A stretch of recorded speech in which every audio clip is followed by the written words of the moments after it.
अस्सलामुअलैकुम my YouTube family, कैसे हैं आप सब। उम्मीद करती हूँ खैरियत से होंगे। और आज है मेरी वेट लूज़ जर्नी का डे 28। अल्हम्दुलिल्लाह आज डे 28 है और जब 30 डे हो जाएंगे तो मैं आपको अपना वेट लाजमी दिखाऊंगी कि मैंने कितना रिड्यूस किया है इन 30 डेज़ में। और इंशाल्लाह उसके बाद दोबारा से 30 डे का चैप्टर मैं अपना स्टार्ट करूँगी। तो आप देख सकते हैं मेरी मॉर्निंग दिन की शुरुआत सेम उसी तरीके से हुई है। 7 साढ़े 7 के दरमियान में जो है नीम गर्म पानी में 21 टाइम्स आगे पीछे 3 दफ़ा दुरूद शरीफ और 21 टाइम्स मैं सूरह कुरैश पढ़ती हूँ। और उसके अंदर फिर लेमन और हनी को ऐड करके पी लेती हूँ। आज मौसम बहुत प्यारा हो रहा था, ठंडी ठंडी हवाएं चल रही थी, जबकि गर्मी हो रही है आजकल दिन में, लेकिन अभी सुबह का टाइम बहुत प्यारा मौसम हो रहा था। तो बस मैंने सबसे पहले ये ड्रिंक अपनी ली और इसके बाद मैं चली गई नाश्ता बनाने के लिए अपना। नाश्ते में एज़ यूजुअल जो मैं डेली यूज़ करती हूँ वही लिया है मैंने। एक ब्राउन ब्रेड ली है, एक मैंने एग का ऑमलेट बनाया है और थोड़ा सा साथ में मैंने बनाया है अपने लिए ओट्स का दलिया। यानी कि आपने लेना है ओट्स, उसको अच्छे से दूध में पकाना है और अगर आपको स्वीटनेस करनी है तो उसमें स्टीविया डाल दें या फिर हनी ऐड कर लें।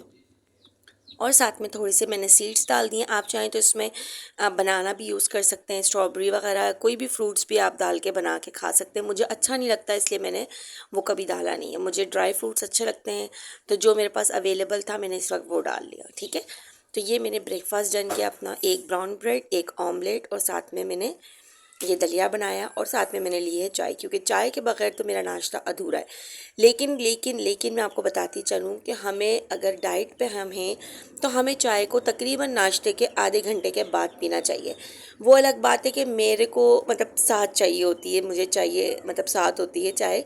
मतलब मैं 1 बाइट लेती हूँ, उसके साथ साथ 1 बाइट मुझे चाय भी लाजमी चाहिए होती है। लेकिन अगर आप चाहें तो आप हाफ़ घंटे के वक्फे से पिएँ। और एज़ यूजुअल 9:42 पे मैं निकल गई हूँ अपने वॉक के लिए। आप देख सकते हैं कि मैं वॉक के लिए निकल चुकी हूँ। डेली सोचती हूँ कि मैं 9:30 तक जाऊँ, लेकिन फिर भी मुझे इतना लेट हो ही जाता है, जबकि मैं सुबह 6:30 बजे की उठी होती हूँ। सब कुछ करते कराते भी इतना टाइम हो जाता है कि मुझे पौने 10 हो जाते हैं। लेकिन इंशाल्लाह मेरी फिर भी कोशिश रहेगी कि मैं जल्दी जाने की कोशिश करूँ, लेकिन जितना हो सकता है मैं उतना करती हूँ। ना करने से बेहतर है कि आप थोड़ा बहुत करो, स्किप मत करो कुछ भी चीज़ें। मतलब कंसिस्टेंसी से अपनी चीज़ों को मतलब लेके चलना है आपको, ठीक है ना।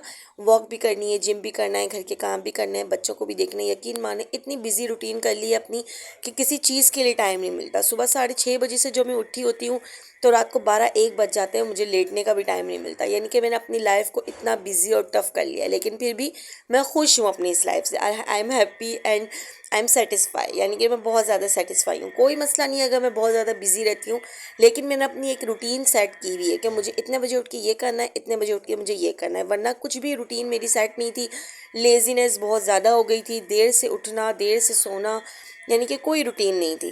खैर आप देख सकते हैं मैंने वॉक की है, और वॉक में आपको हमेशा कहती हूँ सिर्फ और सिर्फ आपका फैट लूज़ करने के लिए नहीं होती, आपका माइंड भी आपका बहुत अच्छा हो जाता है, स्ट्रेस रिलीज़ होती हैं। और फिर जिम आकर वही डेली की वर्कआउट मशीन्स और जो जो चीज़ें हमें करनी होती हैं वो सारी मैंने की। उसके बाद मैं घर निकल गई। अच्छा, घर आकर आज मैंने पोर्शन वाइज थोड़ा सा खाना खाया है, ठीक है। आप देख सकते हैं जो भी घर में बनी थी दाल सब्ज़ी वो मैंने ली, थोड़ा सा चावल लिए, सैलिड लिया और पोर्शन वाइज यानी कि बिल्कुल अपनी स्मॉल प्लेट में मैंने थोड़े से लिए और ये मुझे इनफ हो गया। यानी कि मैंने अपना ये खाया। उसके बाद मैंने बहुत सारे कपड़े धोने थे, कपड़े वपड़े धोए, फारिग हुई। शाम में मैंने चाय बनाई नहीं, क्योंकि मैं शाम में जब अकेली होती हूँ तो मैं नहीं बनाती हूँ, कोई आया हुआ होता है तो मैं बनाती हूँ। फिर मैंने बिस्किट खाया। रात के खाने में मैंने बनाया था चने की दाल गोश्त, साथ में मैंने लिया सलाद और वही अपने जौ के आटे की रोटी। तो ये था मेरा डे 28। इंशाल्लाह कल मिलेंगे डे 29 में एक नए व्लॉग, एक नई जर्नी के साथ। तो स्टे ट्यून, मेरे साथ बने रहिए और देखते रहिए मेरे व्लॉग्स। फिर मिलेंगे। अल्लाह हाफिज़।